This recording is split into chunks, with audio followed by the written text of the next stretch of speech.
Olá, pessoal. Aqui quem fala é o professor Miller Danju e hoje iremos iniciar a disciplina de gestão de pessoas para o curso de aperfeiçoamento de oficiais da administração da Polícia Militar do Estado do Rio Grande do Norte. Na aula de hoje, iremos discutir as ideias fundamentais acerca da gestão de pessoas. Então, a nossa aula de hoje apresenta alguns objetivos. O primeiro é explicar o significado da palavra teoria, como uma teoria ela é constituída, ela nasce de uma prática, que forma-se uma teoria e aí gera-se um ciclo virtuoso de aperfeiçoamento contínuo. Uma teoria ela orienta a prática e a prática ela forma, ela fortalece, ela reconfigura essa teoria. Segundo objetivo da aula de hoje é explicar como estão organizadas essas teorias que estudam o comportamento humano na administração, desde a concepção das primeiras abordagens teóricas da gestão, da administração, até o enfoque comportamental contemporâneo que vai impactar diretamente as práticas das pessoas dentro do ambiente organizacional. Iremos também descrever como se organizam os principais eixos teóricos dessas teorias comportamentais e, finalmente, apresentar os principais desafios da gestão de pessoas para administrar em um contexto complexo, de mudanças contínuas e de uma forte influência de ambientes que gera todo um processo mais complexo para estar gerenciando pessoas dentro do contexto organizacional. Então, vamos lá.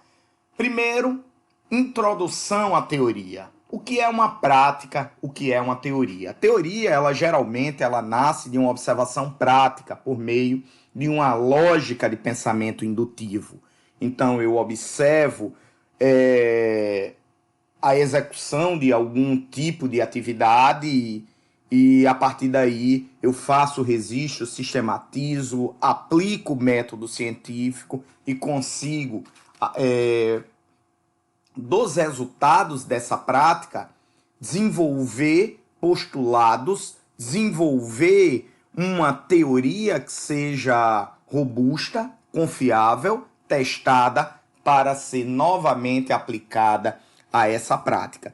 Então, dentro da administração, que é a área que concentra, a grande área que concentra a gestão de pessoas, a administração ela inicia as suas atividades a partir de práticas que os indivíduos eles exerciam, eles executavam dentro do ambiente organizacional.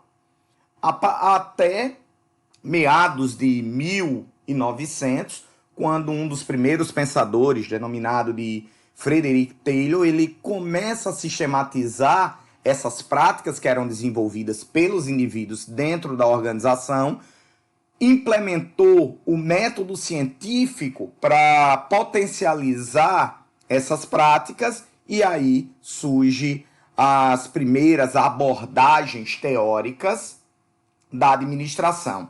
Então, a prática, ela se dá como a administração, como a arte, como o fazer do dia a dia, dentro das empresas, dentro das organizações, e a teoria é o conhecimento que se desenvolve acerca dessa prática, e um alimenta o outro em um processo contínuo.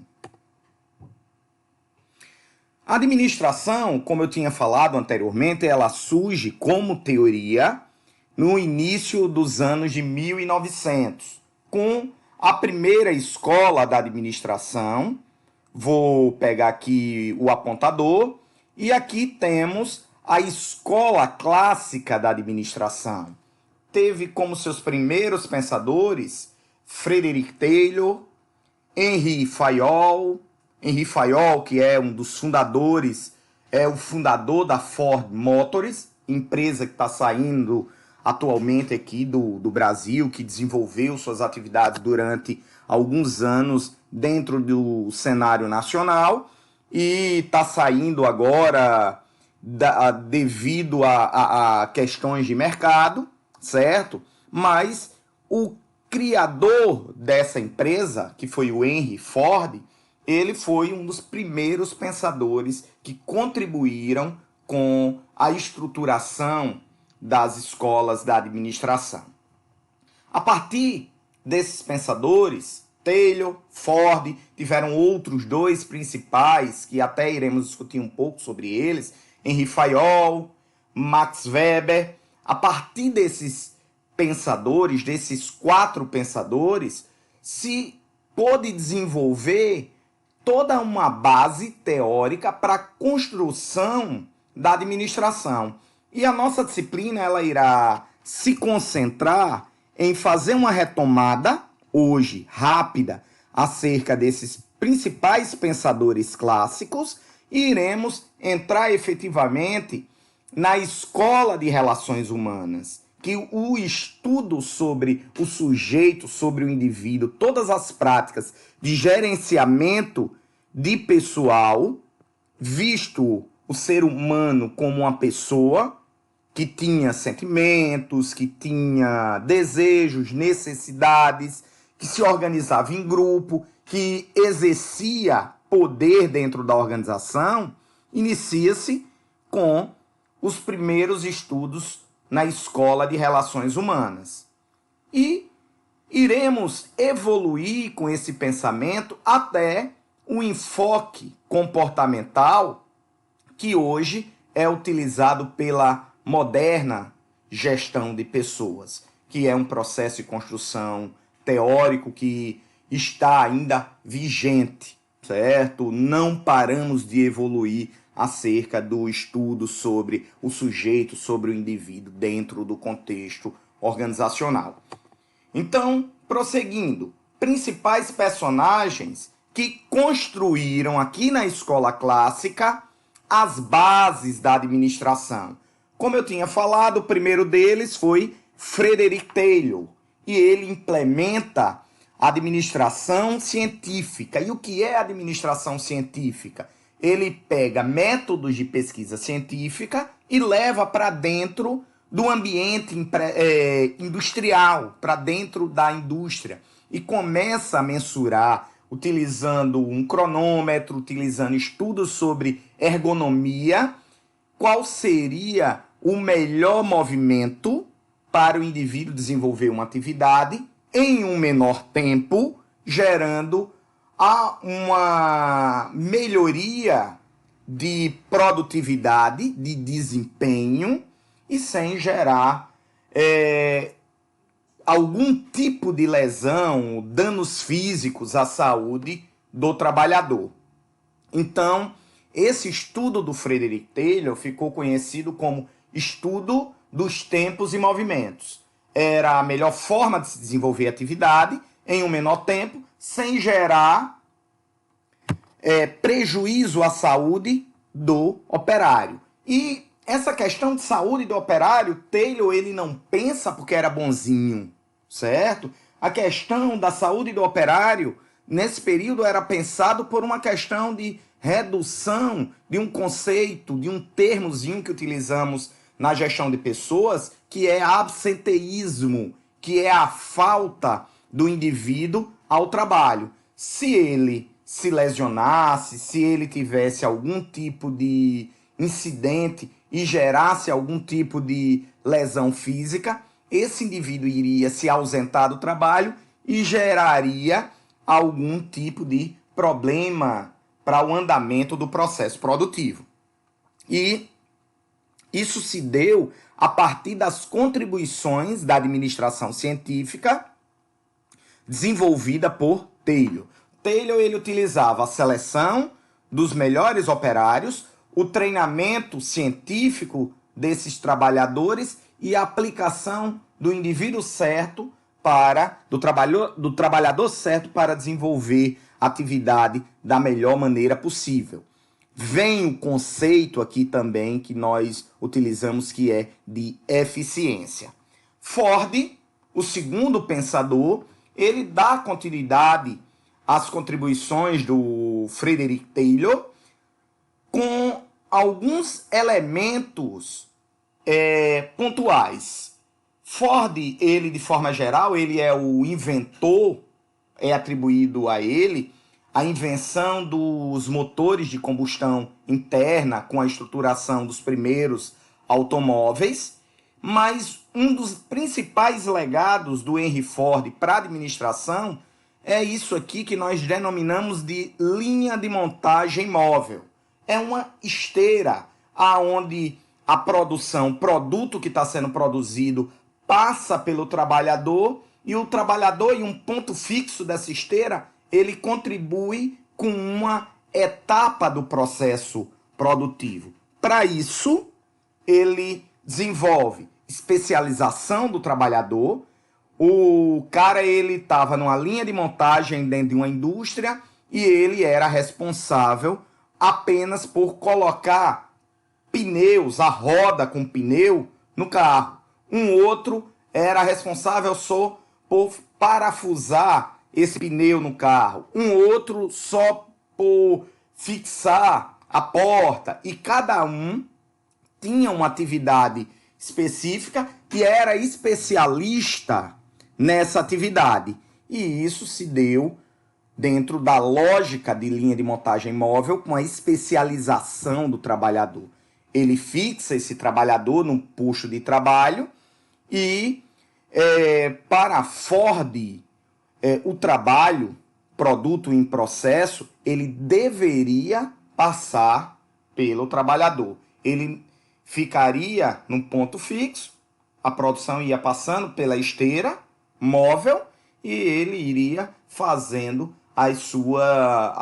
cumprindo a sua etapa no processo produtivo. Esses estudos do Henry Ford, eles são desenvolvidos nas primeiras décadas, na primeira década do século XX, 1900, 1910, por aí. E ainda hoje, a linha de montagem móvel, ela é utilizada de forma muito comum dentro de organizações produtivas. É o que nós chamamos de implementação do Taylorismo, do Fordismo, dentro de organizações industriais e até organizações que trabalham com, por exemplo, a McDonald's, fast food, que trabalha com produção de alimentos. Eles desenvolvem dentro da McDonald's uma forma de estruturar uma linha de montagem no qual cada um é responsável pelo desenvolver de uma etapa da atividade produtiva. Aí temos um fritador de hambúrguer, um outro frita batata, um outro monta os sanduíches, fica um terceiro responsável só pela embalagem, e isso é um exemplo de linha de montagem a partir de uma lógica inicial taylorista, fordista. Henry Fayol, ele pensa a administração de uma forma distinta das atividades de operação. Aqui o Henry Fayol, diferente do Taylor e do Ford, que ele pensa o processo produtivo, Henry Fayol, ele passa a pensar a administração a partir do processo de planejar, e planejar é elaborar objetivos. É uma relação que as organizações elas têm com o futuro. O segundo é organizar, que é pegar as atividades e estruturar de forma lógica e ordenada de acordo com o que foi planejado. As habilidades e competências de comandar e coordenar e, por fim, controlar para saber se o que está sendo planejado está sendo executado da forma que foi proposta nos objetivos. Se as atividades estão ajudando as organizações a cumprir os seus respectivos objetivos. E essa foi a contribuição de Fayol. Max Weber. Max Weber, sociólogo alemão e responsável pela teoria da burocracia. A teoria da burocracia é uma das teorias mais importantes e usuais dentro da administração, porque muitas vezes, quando ouvimos falar em burocracia, o nosso ouvido dói. Ah, burocracia é sinônimo de espera, de demora, de ineficiência. E Max Weber ele faz uma proposta do modelo de burocracia ideal. E o modelo de burocracia ideal é a estrutura administrativa burocrática, ela deve ser montada dentro das organizações de uma forma que a organização ela cumpra os seus objetivos da melhor maneira possível. Por exemplo, dentro da Polícia Militar do Estado do Rio Grande do Norte, a burocracia ela é algo extremamente importante, mas a burocracia ideal. Muitas vezes, a nossa compreensão de burocracia é de disfunção burocrática, e é de espera, de demora, de ineficiência. Mas a burocracia seria desenvolvida dentro de uma lógica da Polícia Militar a partir do momento que se desenvolvesse um elo de comunicação efetivo entre sociedade e polícia militar, por meio dos canais de comunicação que a polícia militar tem com a sociedade. Por exemplo, o CIOSP. O cidadão ele entra em contato com o CIOSP para registrar uma ocorrência e a polícia militar ela tem um processo desenhado, uma rotina desenhada para um pronto atendimento, para diminuir o tempo de espera e gerar um pronto atendimento àquele cidadão. E a burocracia também, de acordo com o que foi pensada por Max Weber, dentro da Polícia Militar, imaginem a diretoria de pessoal, um processo de promoção de oficiais. Os capitães que estão desenvolvendo o curso de aperfeiçoamento de oficiais de administração, eles concluíram o curso e estão habilitados para serem oficiais superiores da Polícia Militar, ter a promoção para major. Então, um modelo de burocracia ideal permitiria que os processos de gestão de pessoas, primeiramente, ficassem claros para o oficial. As regras, as normas de promoção de oficiais também ficassem claras, elucidadas, para que o policial ele pudesse dar entrada, ele tivesse uma ficha de avaliação de desempenho com critérios objetivos que evitassem até questionamentos e gerasse uma pontuação, e o oficial que atingisse uma determinada pontuação X, ele seria promovido. E isso é a lógica que o Max Weber ele tenta contribuir com o conceito de burocracia, de teoria da burocracia. Outro elemento do Max Weber também, que vai ser muito importante para a compreensão dos nossos estudos dentro da gestão de pessoas, é a ideia de autoridade. Então, a autoridade, aqui para Max Weber, é a contrapartida da obediência. Mas a autoridade é trabalhado por Max Weber de uma forma legítima. O conceito de autoridade ele é legítimo, ele é aceito pelos liderados, pelas pessoas que a autoridade ela vai ser exercida, que a relação de poder ela vai ser exercida. Então também temos aqui duas diferenças de conceito: autoridade versus autoritarismo. Autoridade é diferente de autoritarismo. O autoritarismo é o exercício do poder coercitivo, exercido pela força, ok? E a autoridade é o poder legítimo, que é baseado em elementos de tradição, de carisma e normas racionais e impessoais. Esses três tipos de fonte de autoridade são legítimas: autoridade carismática, autoridade tradicional e autoridade racional impessoal. E são competências importantes para um líder. E é isso que Max Weber ele traz dentro da sua abordagem teórica. E a autoridade burocrática é a base da organização contemporânea. Uma organização ela tem que ter uma base de burocracia ideal e ela precisa implementar os elementos legítimos de autoridade para desenvolver o seu papel e poder gerenciar pessoas dentro de um ambiente dinâmico, dentro de um ambiente competitivo, dentro de um ambiente de transformações contínuas. Então, essa é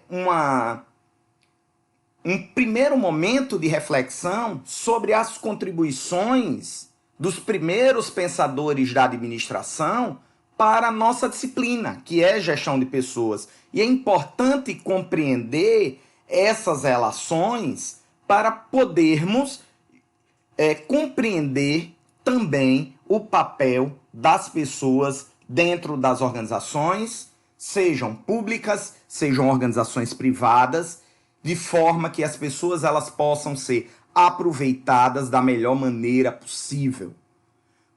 Lembrando que hoje, mais do que nunca, as características de relacionamento das organizações com as pessoas têm mudado, porque cada vez mais as organizações elas têm percebido que as pessoas elas são detentoras de capital intelectual. As pessoas pensam. As pessoas elas são agentes criativas que podem implementar transformações efetivas dentro do ambiente organizacional.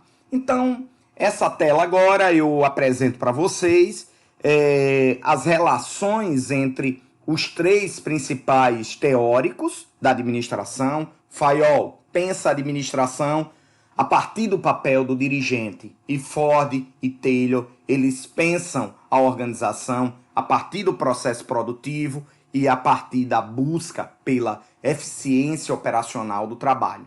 Dentro da Polícia Militar, esses pensadores esses pensamentos podem ser aplicados? Podem, são aplicados. A nossa sociedade hoje é reflexo do Fordismo, Taylorismo, das teorias do Fayol sobre o papel da organização e dos dirigentes dessas organizações e, acima de tudo, sobre também o Max Weber, que discutimos um pouco anteriormente. Vamos para a lógica de autoridade. A autoridade weberiana, do Max Weber. A autoridade do Max Weber, ela se dá dentro das relações de poder da organização. Então, o primeiro ponto que eu quero que vocês reflitam é que em toda organização, em toda instituição, e na Polícia Militar não vai ser diferente, irão existir relações de poder. Em alguns momentos podem ocorrer disfunções e não vai ser uma prerrogativa única da instituição Polícia Militar com o autoritarismo, mas em outras esse poder ele vai ser exercido na maioria das atividades, das práticas, de forma legítima, com base na autoridade. Então, primeiro ponto, percebam, relações de poder estão presentes dentro das organizações, independente do campo, da área de atuação. Todas as organizações, elas estabelecem relações de poder. E aqui temos relações de poder que são exercidas de forma legítima, a partir de autoridade. E a autoridade, ela pode ser caracterizada, discutida, a partir de três tipos. Autoridade tradicional, e essa autoridade tradicional, ela se baseia nos usos e costumes, passa de geração para geração, depende de crenças na santidade dos hábitos. Um exemplo de autoridade tradicional seria a forma como a política das oligarquias elas se se perpetuaram durante muitos anos, não sei se perpetua, não é objeto da nossa discussão, mas se perpetuaram durante muitos anos. Eu lembro quando eu era criança, eu morava num bairro daqui, da cidade natal, Cidade da Esperança, e quando passava uma carreata de Aloysio Alves, as pessoas todas iam para ruas com galinhos verdes para acenar com pano, toalha verde, para acenar para aquela liderança política. Isso é um exemplo de autoridade tradicional.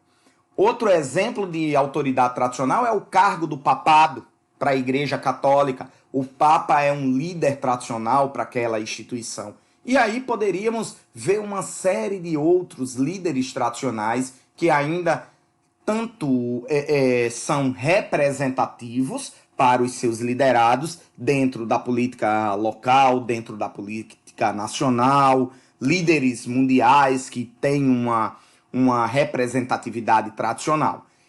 Então, a autoridade tradicional é legítima. Por quê? Porque é aceita pelos indivíduos. A autoridade tradicional, ela se baseia nos usos e costumes, nas tradições, e passa de geração a geração. É criado uma ideia de que aquele líder ele tem algo divino. E a partir daí passam a segui-lo, muitas vezes até sem questioná-lo. O segundo tipo de autoridade carismática, de autoridade weberiana, é a autoridade carismática, que vai se basear nas qualidades pessoais do líder, em relação de empatia, de simpatia desse líder com os seus liderados.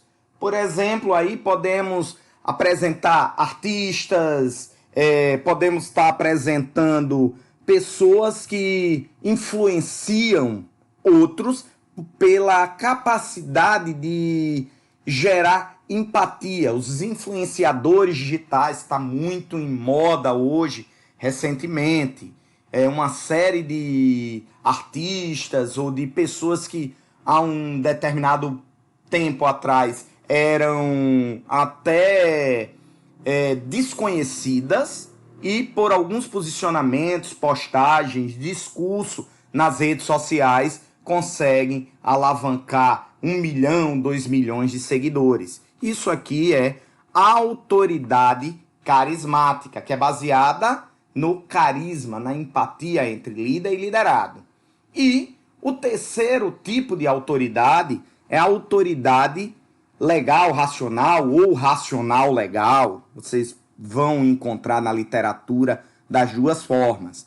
Então, a autoridade racional legal, ela se baseia nas normas impessoais e racionais. Então, cria-se uma figura de autoridade e cria-se direitos e obrigações. Dentro da Polícia Militar do Estado do Rio Grande do Norte, existe o Estatuto da Polícia Militar, que regulamenta o desenvolver das atividades policiais. Existem uma série de normativos internos que regulamenta a promoção, que regulamenta relações de hierarquia, que geram papéis distintos para os policiais militares a partir dos postos ou graduações ou postos, e a partir dessas obrigações e direitos, as relações entre líderes e liderados são estabelecidas. Porque um capitão ele precisa obedecer ordens legítimas do coronel, porque é legitimado pelas normas internas da instituição. E foi criado um acordo legal, certo? Que nos leva a seguir essas ordens. Então, esse tipo de autoridade ela é exercida em uma base legal. Outro ponto também da autoridade racional legal é que ela está muito vinculada às competências técnicas, às formações que os indivíduos eles possuem dentro das organizações. Então eu reconheço o meu líder, por quê? Porque ele está em um nível hierárquico e um cargo superior ao meu e ele tem competência técnica para desenvolver as atividades dentro desse cargo. Então, são as 3 bases da autoridade que é exercida dentro das organizações com bases legítimas, aceitas pelos indivíduos. Modernamente, atualmente, a gestão de pessoas ela está muito vinculada ao que nós chamamos de enfoque comportamental nas organizações. E esse enfoque comportamental, ele são questões mais subjetivas que são inerentes ao comportamento coletivo ou características de comportamentos individuais das pessoas, dos sujeitos dentro dos ambientes organizacionais. Antes de iniciarmos uma discussão sobre o enfoque comportamental, eu queria resgatar uma história do surgimento da Escola de Relações Humanas. Pós o processo produtivo teórico de Taylor, Ford, Fayol, Max Weber, vieram outros pensadores, como um que nós denominamos de Elton Mayo, que é o criador da abordagem de relações humanas nas organizações. Então, Elton Mayo, ele desenvolve um estudo que é denominado de Estudos da Hawthorne, e ele identifica que, para além de características instrumentais para desenvolver o trabalho, para além de incentivos financeiros, econômicos, existiam elementos subjetivos nas pessoas que influenciavam o processo produtivo dentro das organizações.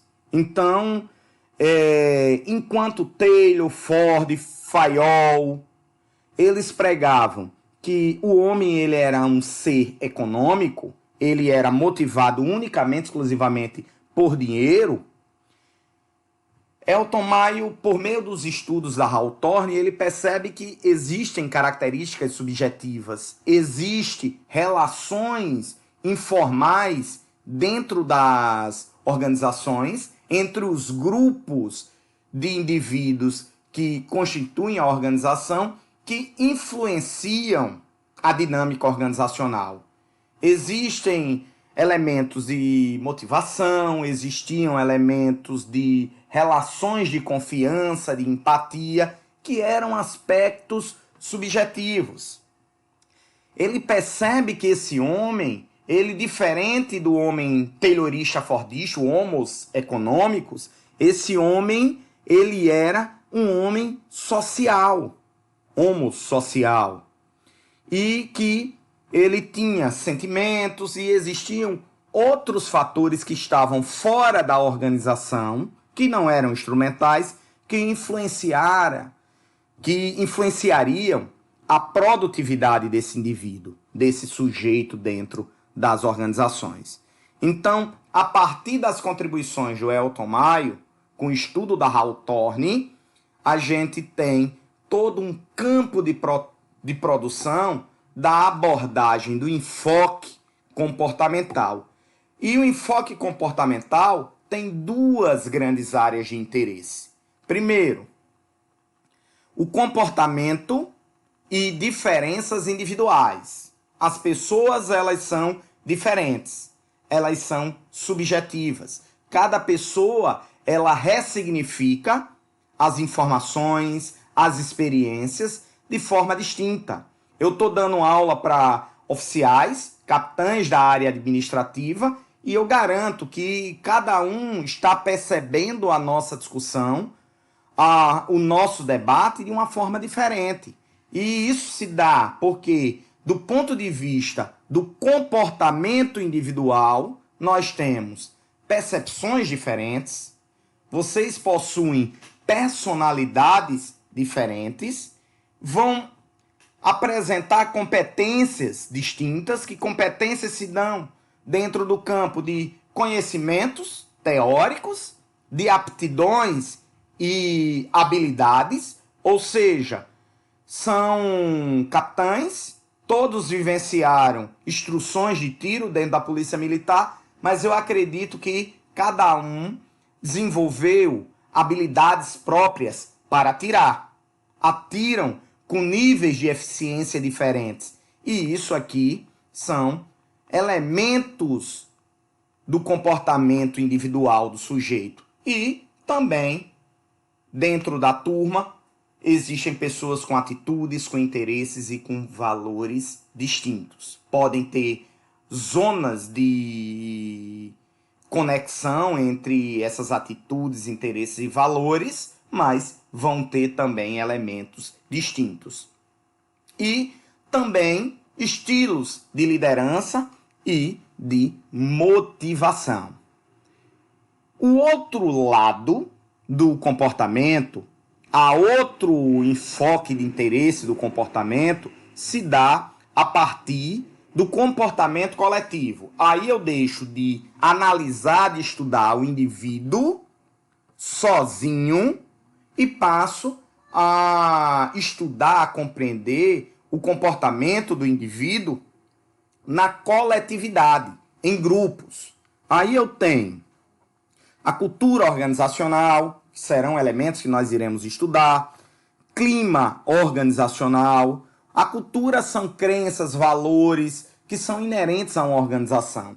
Uma organização militar, ela possui uma cultura organizacional diferente de uma organização de tecnologia que está instalada lá nos Estados Unidos, no Vale do Silício, como a Apple, como outras grandes corporações americanas que vão estar, a Microsoft, o Google, que vão estar nesse polo tecnológico lidando com tecnologia. São culturas diferentes.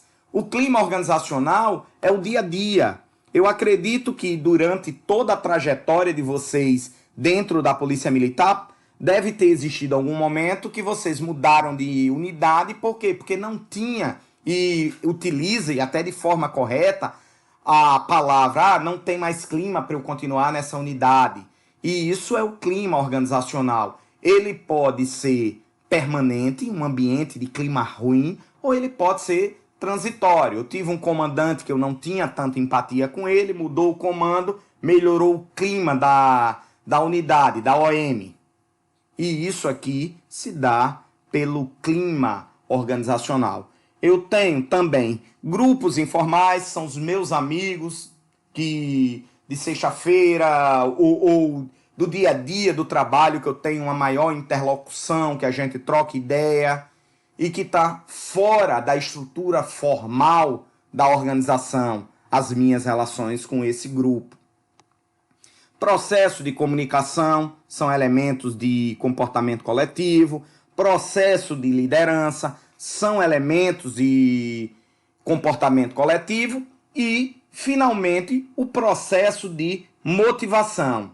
O gestor, o capitão gestor, que será major gestor, ele precisa entender que ele não motiva ninguém. As pessoas se motivam. O estilo de motivação é uma característica intrínseca ao sujeito.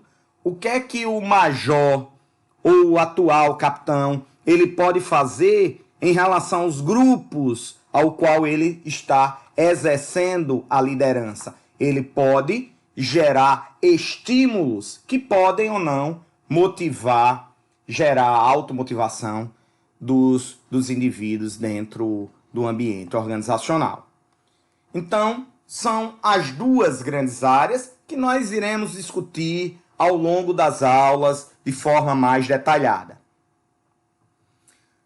Os eixos desses enfoques comportamentais, os estudos que tratam do indivíduo, ele vai ser realizado buscando compreender competências, conhecimentos, habilidades e atitudes. e traços de personalidade, enquanto os estudos que dão conta do grupo vão ser desenvolvidos a título de identificar níveis de motivação, característica de liderança, como se dá as dinâmicas entre os grupos, como se estabelece o processo de comunicação dentro da organização e quais são as características de cultura dominante, de subcultura e até de contracultura, que serão conceitos que nós iremos discutir quando estivermos estudando a cultura dentro do ambiente organizacional, dentro da Polícia Militar. Então, a partir de agora, iremos traçar os novos desafios da gestão de pessoas. Fizemos todo um processo de evolução histórico. Vimos tendências e áreas de interesses da gestão de pessoas, a influência do comportamento individual, a necessidade de gerenciar comportamentos coletivos e o impacto que esses comportamentos, que são inerentes a pessoas dentro do ambiente organizacional, geram para as corporações. Então, quando estamos discutindo os novos desafios da gestão de pessoas, no curso de aperfeiçoamento de oficiais, e principalmente oficiais da administração, do quadro da administração, é importante perceber a importância desses conceitos, da aplicação prática desses conceitos. Então, vamos, a partir de agora, estudar um pouco sobre as funções da moderna gestão de pessoas, os desafios que aguardam pelos senhores para o exercício das atividades quanto oficiais aperfeiçoados dentro do quadro de oficiais da administração da Polícia Militar. Então, quando falamos dos novos desafios da gestão de pessoas, observamos as funções da gestão de pessoas. Como é aplicado a gestão de pessoas? Então, pense na diretoria de pessoal. Uma das funções da diretoria de pessoal dentro da Polícia Militar é agregar pessoas. E o que é que tem acontecido historicamente no processo de agregar pessoas? Aperfeiçoamento no processo de quê? De recrutamento e seleção da Polícia Militar. Há um tempo atrás, a Polícia Militar ela contratava para o curso de formação de soldados, recrutava pessoas com nível médio. Na verdade, logo no início, entravam pessoas com nível fundamental. Depois, os concursos passaram a cobrar ensino médio. E agora, ensino superior. E isso aqui é o processo de evolução do agregar pessoas, que é competência específica do setor de gestão de pessoas. Então, recruta pessoas, publica o edital e dentro da administração pública o processo de recrutamento dizer: ei, vem cá, estamos com vagas abertas, se dá através de editais, e o processo de seleção se dá, no caso da Polícia Militar, em algumas etapas. Primeiro, concurso público de prova teórica. Depois, exame de saúde. O policial ele é submetido a uma bateria, o aspirante à vaga de policial é submetido a uma bateria de exames. Terceiro, aí vem o teste físico, que vai mensurar o condicionamento daquele sujeito para o desenvolver das atividades militares dentro de uma organização policial. E, por fim, o curso de formação, que é a quarta fase do processo, que também é um processo formativo e de seleção. Os indivíduos que não conseguirem obter êxito num curso de formação e não concluir esse curso, eles saem da instituição, eles não conseguem se formar. Inconsequentemente, não passa num hipotético estágio probatório.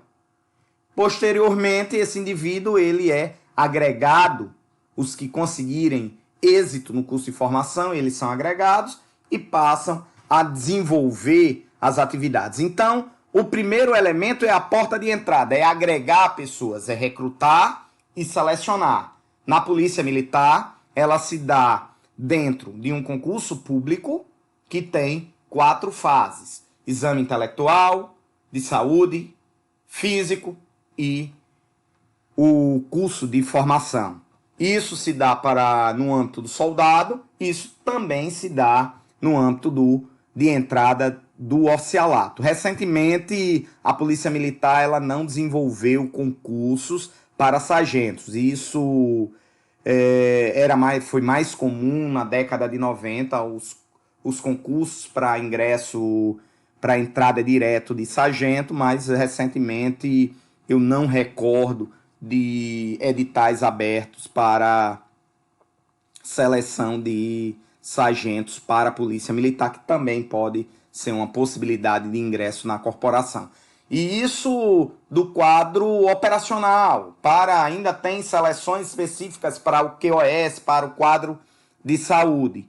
E o pessoal do QOA, do quadro de oficiais de administração, entraram, consequentemente, eu acredito que pelos concursos de policiais operacionais, depois, quando fizeram o curso de habilitação de oficiais, o XO, tiveram a mudança de quadro para o QOA.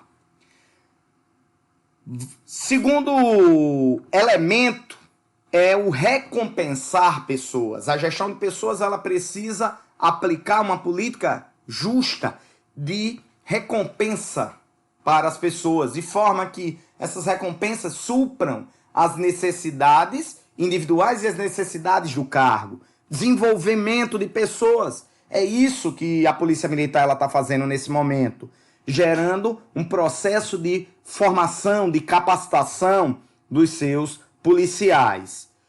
O próximo é monitorar, é identificar se os policiais, se os oficiais da Polícia Militar estão desenvolvendo as suas atividades de forma que é estabelecida nos normativos internos e qual está sendo o desempenho.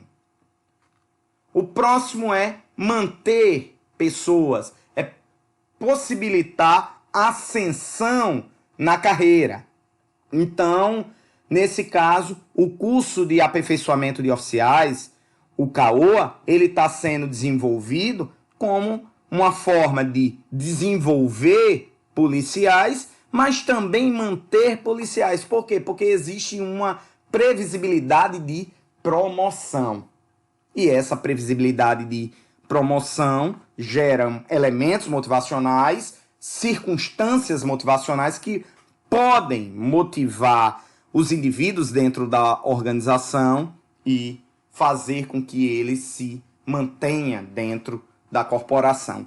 E o último é aplicando pessoas, é a famosa identificar as competências, identificar as características do setor e colocar a pessoa certa no local certo para desenvolver a atividade da melhor maneira possível. Como já discutimos anteriormente, pessoas têm competências distintas e a partir dessas competências distintas, a organização ela precisa aproveitar essas habilidades e competências da melhor maneira possível, aplicando a pessoa correta ao setor correto da organização. Isso vai se dar no âmbito da Polícia Militar, isso vai se dar no âmbito de organizações civis e todas as organizações elas precisam alinhar essas funções da gestão de pessoas aos desafios, aos novos desafios da gestão de pessoas e ao futuro dessa área, desse campo de prática e de estudos. Ok, pessoal? Então, vamos à frente. O termo RH ou gestão de pessoas, ele pode assumir alguns significados distintos. RH, ela tem o sentido inicialmente de função, de departamento. Aqui eu trouxe RH, algumas corporações chamam de RH, na Polícia Militar é chamado de DP, Diretoria de Pessoal.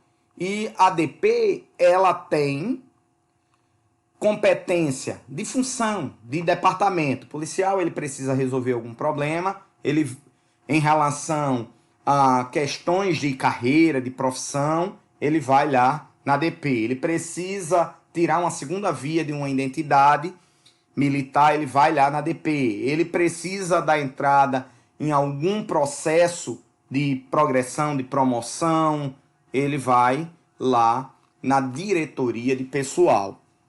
A outra função geral da gestão de pessoas é a gestão de pessoas como um conjunto de práticas de recursos humanos. Então, a gestão de pessoas como um conjunto de práticas de recursos humanos, ela precisa agregar, recompensar, desenvolver, monitorar, manter e aplicar pessoas. Precisam desenvolver essas atividades com foco estratégico, de uma forma que possibilite uma comunicação efetiva entre as diversas diretorias, batalhões, unidades operacionais da Polícia Militar, de forma que possibilite uma aplicação correta das pessoas dentro da organização. E o terceiro termo, RH, como profissão.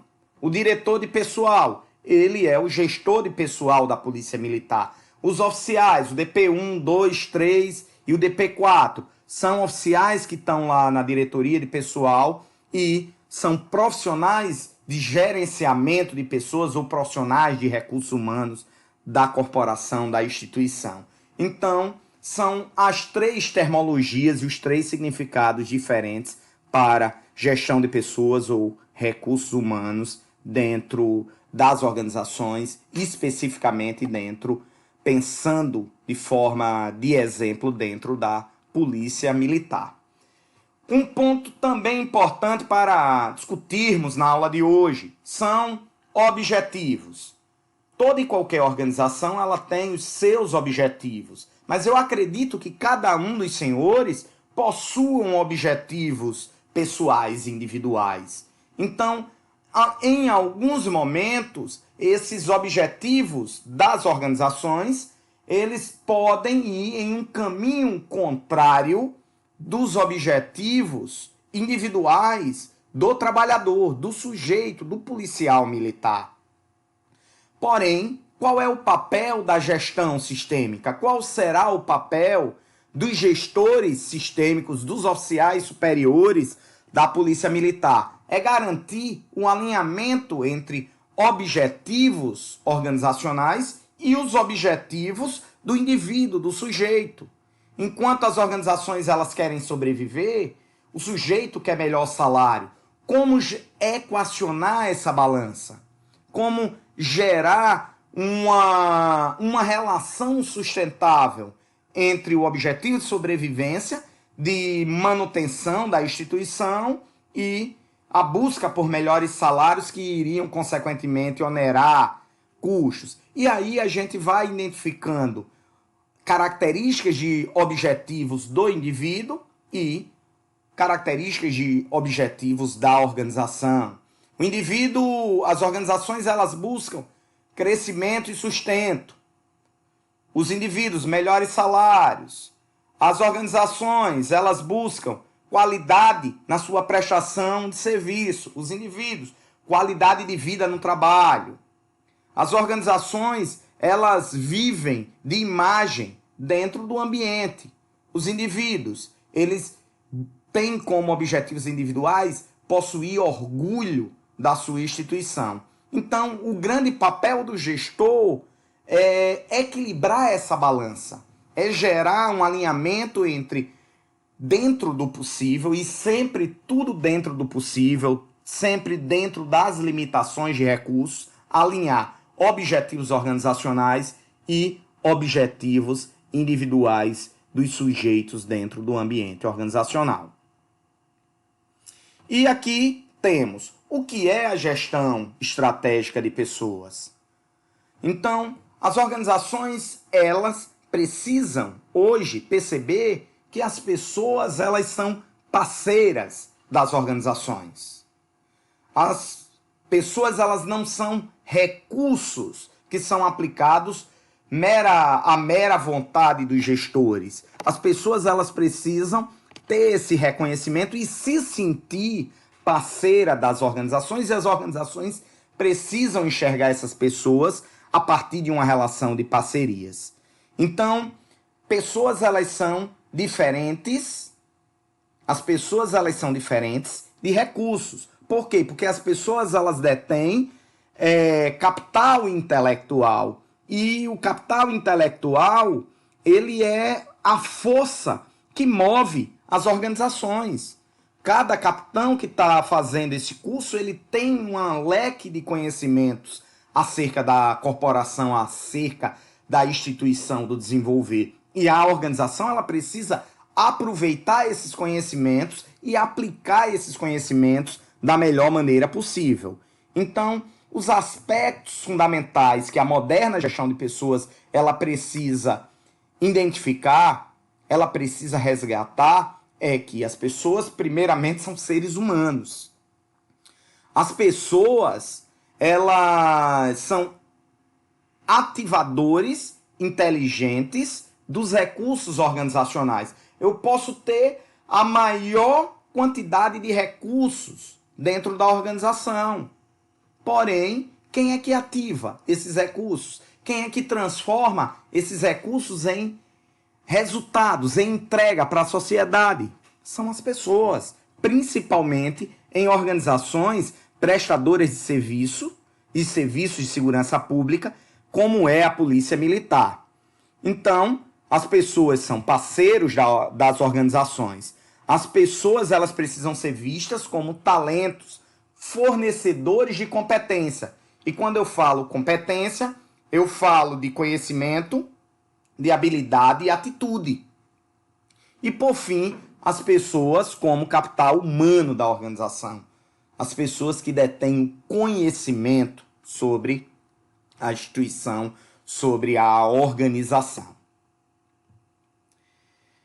A Polícia Militar, ela tem o que nós chamamos de stakeholders. São os agentes que permeiam e influenciam a dinâmica da organização. Então, esses stakeholders são pessoas. São estabelecidas relações com distintas pessoas, com características distintas, com perfil de influência na organização distinta, e o gestor, ele precisa compreender os limites dessas relações e de que forma essas relações, elas podem ser utilizadas para institucionalização da corporação Polícia Militar como organização de segurança pública. Então, quais são os agentes que permeiam a organização? Primeiro, o corpo de praças.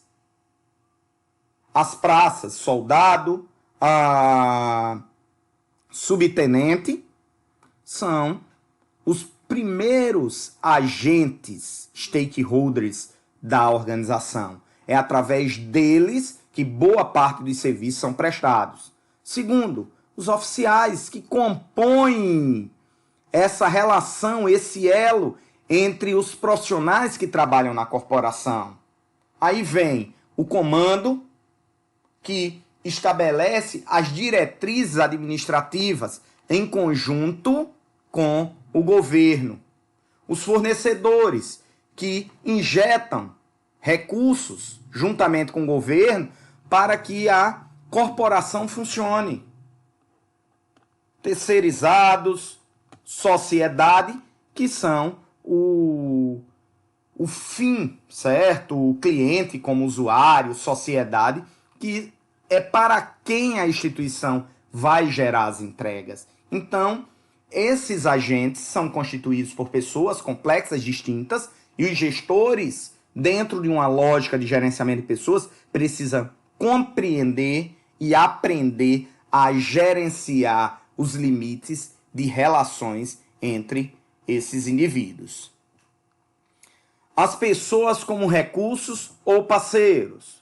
As pessoas, elas deixam de ser vistas como recursos e hoje precisam ser vistas como parceiros. E o que são pessoas como recursos? São empregados isolados no cargo, com horário rígido estabelecido, preocupação única com norma, subordinação total do chefe, do comandante.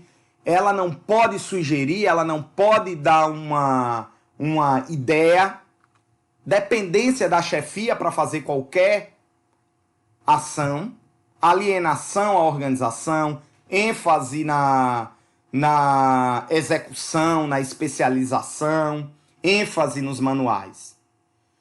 Pessoas como parceiros são vistos como colaboradores, têm metas compartilhadas, preocupação com resultados, atendimento da satisfação do cliente final da corporação. E quando eu falo cliente, professor, a Polícia Militar é uma instituição pública. Sim, mas quem mantém a Polícia Militar é a relação da corporação com a sociedade.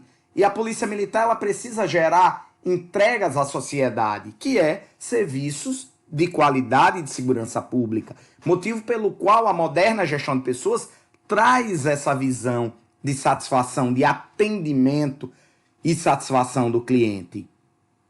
Vinculação entre as pessoas e a missão e a visão da instituição. Interdependência dos colegas na equipe, ênfase em inteligência, ênfase ao conhecimento. As pessoas são fornecedoras de atividade. Então, essa aqui é a busca. Professor, então, tudo que temos aqui em relação às pessoas como recursos está errado? E eu tenho que aplicar só essa lógica de pessoas como parceiros? Deve ser o caminho. Deve ser o caminho a ser trilhado. Sempre iremos implementar tudo? Não, pessoal. Nem sempre iremos conseguir implementar tudo. Porém, o nosso papel como gestores, e eu estou formando uma turma de gestores para a organização Polícia Militar, é importante que essa lógica das pessoas como parceiras sejam compreendidas e, dentro do possível, aplicada às suas práticas dentro da corporação. E a partir da visão de pessoas como parceiros, nós temos os objetivos da gestão de pessoas.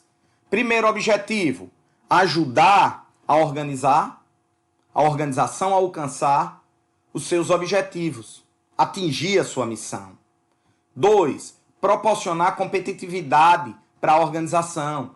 A organização policial militar, ela está dentro, apesar de ser uma organização pública, ela está dentro de um ambiente de competição, motivo pelo qual ela precisa dar retorno à sociedade com serviços de segurança pública.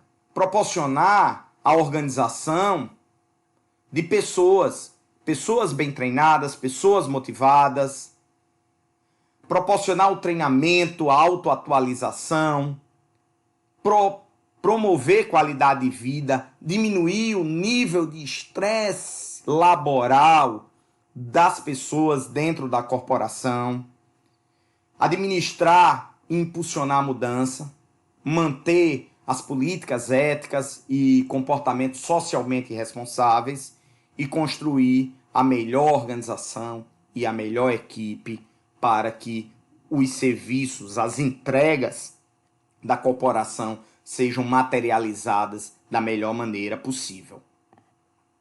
Então, considerando a moderna gestão de pessoas, a gente tem um direcionamento para diagnóstico. Agregar pessoas, quem deve trabalhar na Polícia Militar? Como é que se deve ser feito o papel de recrutamento, de seleção?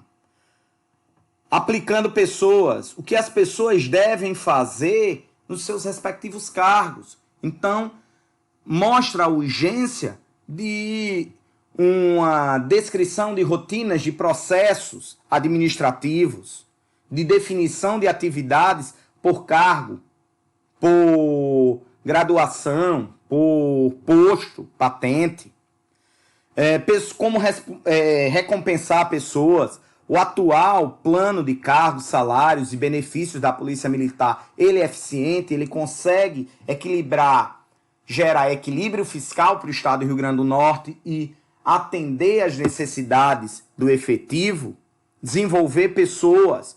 Qual a necessidade de treinamento? Então precisa ter uma relação entre DP, diretoria de pessoal, e diretoria de ensino. Manter quais são os melhores benefícios que podem ser gerados, como é que se dá o processo de promoção e monitorar, saber se as pessoas elas estão cumprindo o que se é determinado dentro da corporação e o que se dá os recursos e os incentivos necessários para cumprimento das atividades. A gestão de pessoas, ela pode ser vista com função de linha ou de staff. A gestão de pessoas centralizada, ela vai ter predominantemente função de linha. Ela vai ser uma diretoria de pessoal, um departamento de gestão de pessoas que só vai dar conta da papelada. Quando ela desenvolve uma visão de descentralização das atividades de gestão de pessoas, ela desenvolve atividade de departamento, ela dá conta dos processos burocráticos e ela conversa, ela interage com todos os outros setores e departamentos da organização para prover as necessidades. Então, o motivo pelo qual precisa ser gerado interação entre especialista de gestão de pessoas, pessoas que têm uma visão sistêmica e sobre a gestão de pessoas, que atuam na gestão de pessoas, e os gerentes de linha da organização, ou seja, as outras diretorias, as outras unidades militares precisam ter um diálogo contínuo, uma interação contínua entre os gestores de pessoal, juntamente com cada comandante de batalhão, comandante de companhia, diretores da Polícia Militar e chefes das diversas seções que tem dentro da Polícia Militar. É importante mediar, ter uma compreensão para evitar o conflito entre as competências do setor específico e a gestão de pessoas assessorando, e as responsabilidades da gestão de pessoas dos gerentes de linha, elas precisam ser identificadas, elas precisam ser tratadas e transformadas em respostas internas para a organização. Então, temos aqui a distinção entre a gestão de pessoas como linha e como staff. A gestão de pessoas como staff cuida das políticas de recursos humanos, presta assessoria, dá suporte, proporciona serviços, dá orientação e cuida das estratégias. Como setor de linha, cuida da equipe, toma as decisões, executa ações, cumpre as metas internas e buscam alcançar resultados e cuida da tática e das operações dentro do departamento. Alguns elementos favoráveis, outros contra a centralização da gestão de pessoas. A gestão de pessoas ela reúne os especialistas de RH em um só canto, contra excessiva concentração de ações, incentiva a especialização, gera monopólio e exclusividade das ações de gerenciamento de pessoas, e aí a gente vai ter elementos pró e elementos contras, certo? A questão da centralização. Da mesma forma, temos elementos favoráveis e elementos contras. A descentralização. Ter um setor de gestão de pessoas descentralizado, ele descentraliza todas as decisões do gerente de linha, dos gerentes de pessoas nos gerentes de linha. Gera um monopólio das decisões e ações da gestão de pessoas. Adequa práticas de gestão de pessoas a diferenças individuais das pessoas. E temos também alguns elementos contras. O órgão de gestão de pessoas perde suas fronteiras, os especialistas se dispersam, perde a visão de conjunto e, em alguns momentos, geram necessidades de atividades burocráticas e não essenciais. Então, pessoal, a aula de hoje termina por aqui. Temos as principais referências. É importante que vocês leiam o material texto complementar e vejam também alguns vídeos que nós iremos estar disponibilizando e façam as atividades propostas para a aula de hoje. Agradeço a atenção de todos e até o nosso próximo encontro.